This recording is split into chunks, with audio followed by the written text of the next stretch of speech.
the more I learn about how Nickelodeon screwed Legend of Korra, the sadder I get.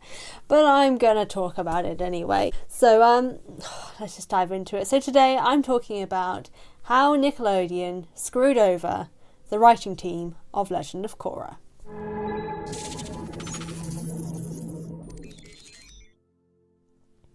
Now, there's been a few videos to do with the production issues with Legend of Korra, and I'll card, I think it's this side, I'll card Antoine Bandelay's video all about the main production side of things and some other videos that talked about it too. But one thing I want to talk about in particular that I don't think has been brought up in any previous videos is about how the writing team really got screwed by Nickelodeon. And obviously the writing is the biggest thing about Avatar's.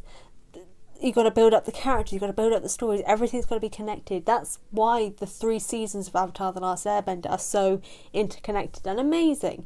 But Legend of Korra, obviously production was a big issue because they just reissued new seasons randomly. But the writing was also a big part too. And it's something that I've learned recently. So, main one I want to talk about is how season 1, there were only 2 writers for the entire season, Mike and Brian.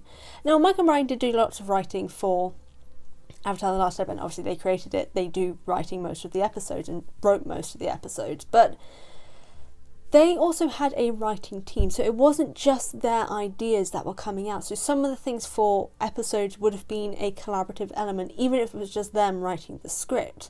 But for Legend of Korra, the writing team was just them. That is 2 people writing an entire season of a show.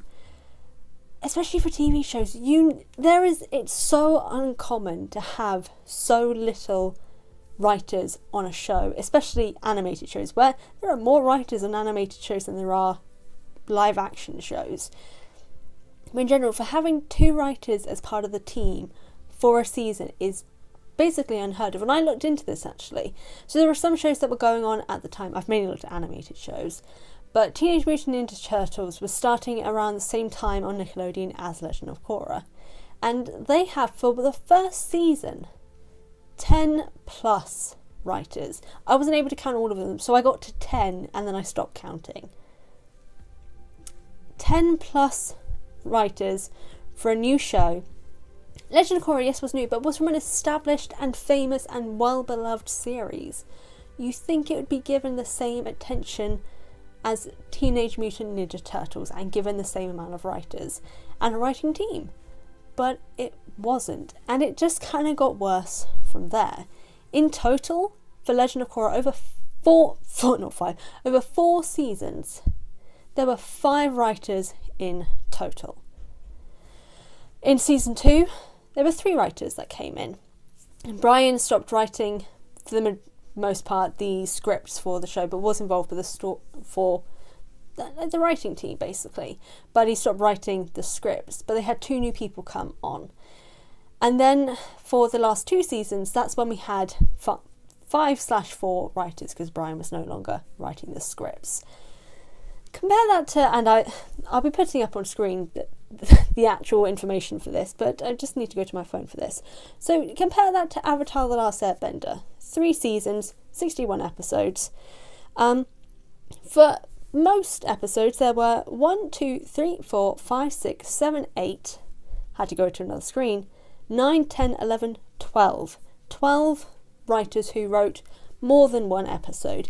And then add on to the fact that there are some people who just wrote 1 episode. For those who wrote just 1, adding on to that 12.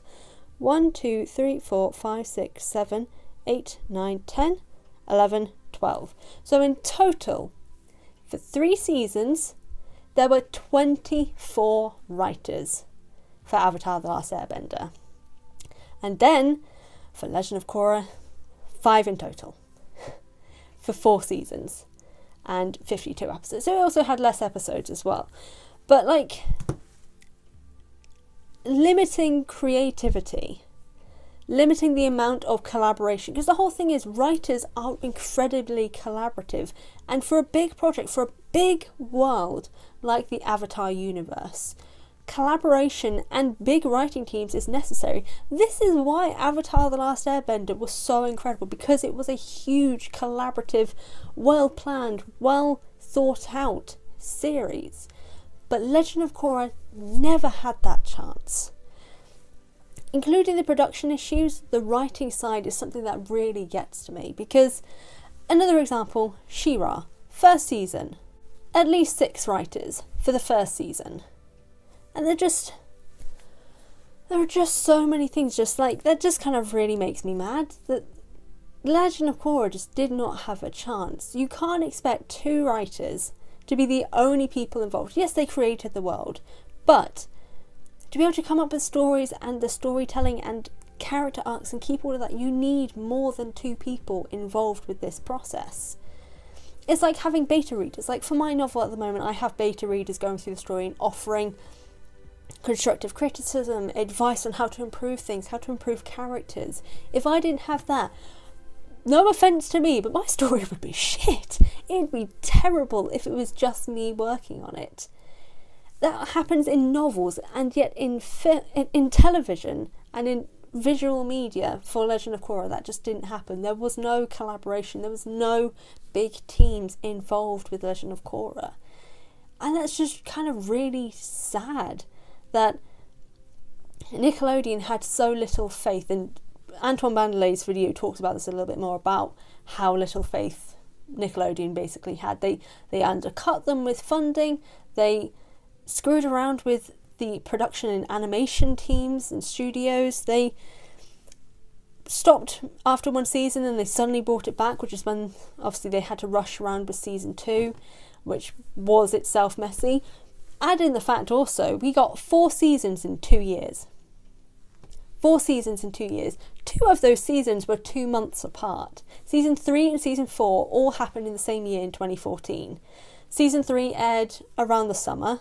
Season 4 aired in fall/winter. There was literally 2 months between them for them to come up with a story. So not only was there a small writing team for Legend of Korra, they also had no time to actually come up with plans for anything, let alone have that collaborative element of working with multiple different creative people.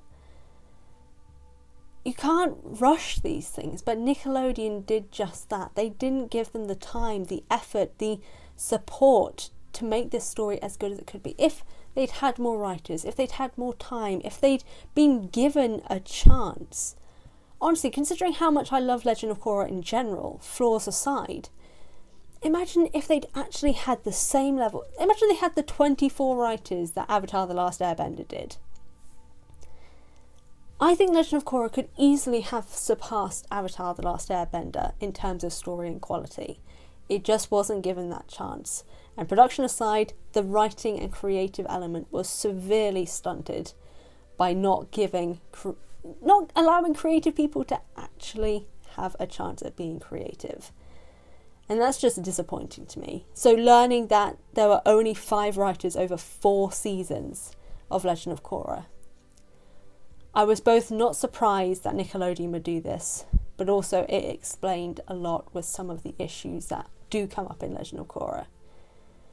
So I hope one day Legend of Korra can actually have its chance in the sun. Maybe with Paramount Plus. I'm never going to get it so far because I don't think Paramount is ever going to come to the UK. Nothing's coming to the UK now, streaming service wise. But I hope that Legend of Korra gets another chance sometime in the future and is given the creative opportunities it deserved first time around. But what do you guys think? Well, there's not really much to think. This is more of like a fact-finding, information-giving episode. But does this make sense to you? Like, knowing how little creativity was able to be given to the show, does that make sense for how the issues and flaws come up with Legend of Korra in comparison to Avatar that was given more of a shot? Or do you just not particularly care about this information? I found it interesting, so I'm hoping some people do. But anyway, let me know in the comment section down below what you think of this behind the scenes info about the writing team. But anyway, I want to thank you guys so much for watching this video. I truly do appreciate it. If you go to the description box down below, you'll find links to all of my social media, my merchandise store and my Patreon, where if you want to support me, that is the place to do so. Can't support me financially, hit the subscribe button and the notification bell, share this video, drop a thumbs up or a thumbs down if you didn't like it. I don't particularly mind, do what you like. But anyway, yeah, thank you so much for watching and I will see you guys next time.